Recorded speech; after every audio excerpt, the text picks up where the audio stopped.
Welcome back to another video on St. Augustine's Confessions. This one is the one on the pear tree. That's right, the most famous incident in the life of St. Augustine. Now what happened? Well, he went to a nearby neighbor's at night, out with his friends, late, and they thought it was a good idea to go to the pear tree, sneak up and steal a bunch of pears and eat them, or at least take a bite of them and then throw them to the pigs that were nearby. Hooligans. Now St. Augustine reflects on this, and man, his nature is beautiful, because stealing a pear from a neighbor's pear tree is not the greatest crime in the world, though stealing was looked upon very poorly around the time this was written. This was written around 397. St. Augustine was born in 354. So we're talking 4th century here. Stealing was looked upon very poorly. So thankfully he's able to analyze this and is able to realize how bad of a crime it is before it escalates into something more serious of a crime. He says, "It was foul and I loved it." So he recognizes how much, not joy, not genuine joy, but how much pleasure he got from just committing this vice. And what's the reason for it? We're going to get to that in a later quote. He writes here, "For when gathered, I flung them away, my only feast therein being my own sin, which I was pleased to enjoy." So he didn't like the pears. He writes that he had better pears at home. He just did it because of the sin, the enjoyment, again, of feeling sin. This is in our nature. Who among us has not sinned, has not committed some kind of a minor evil deed and felt a rush, a sensation, this forbidden fruit?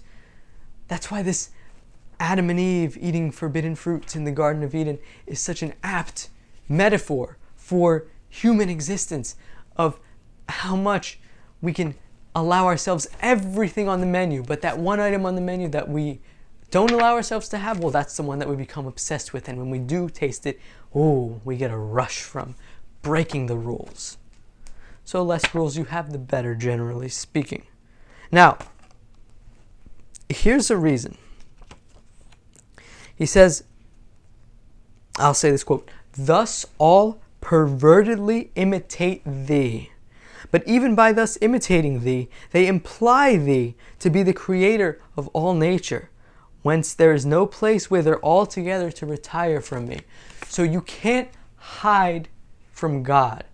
And perhaps the reason that we want to do these things, these evil things, is because we feel godlike when we do them. Even those of us who don't believe in God want to feel like this God. Now, this quote is brilliant. So listen carefully here, read carefully.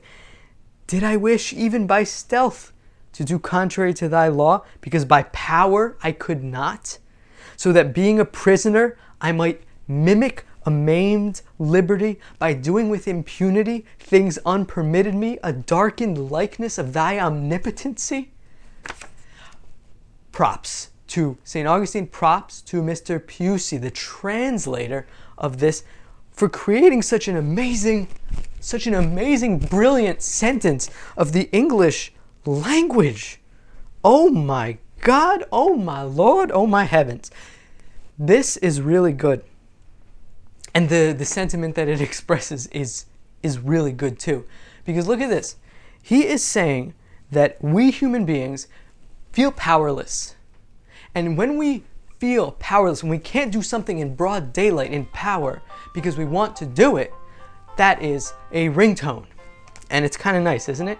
When we can't do something by power, we have to do something by stealth. And when we do something by stealth, well, then we try to mimic the nature of God. And there will be things in this life that will be out of our control, like the phone ringing with such a nice ringtone when we're trying to philosophize very seriously about St. Augustine and ancient literature. So there will be things that are out of our control always in this reality. And some get so pissed off that life isn't in our control, so I'm just gonna, when no one's looking, I'm just gonna do something really bad because that is gonna give me power. It's gonna make me feel in control of things. When really it just slips you further and further into that evil descent. You're trying to mimic a maimed liberty, a liberty that you took, that didn't even belong to you. You try to imitate God. And you become a darkened likeness of thy omnipotency, a fallen angel, if you will. Oh. And c'est la vie. Such is life. So, know when you're becoming a darkened angel, a fallen angel, and when you're trying to imitate God because you feel resentful that you weren't born God Almighty Himself or herself. Do not be ashamed to be human. And I'm going to see you in the next video.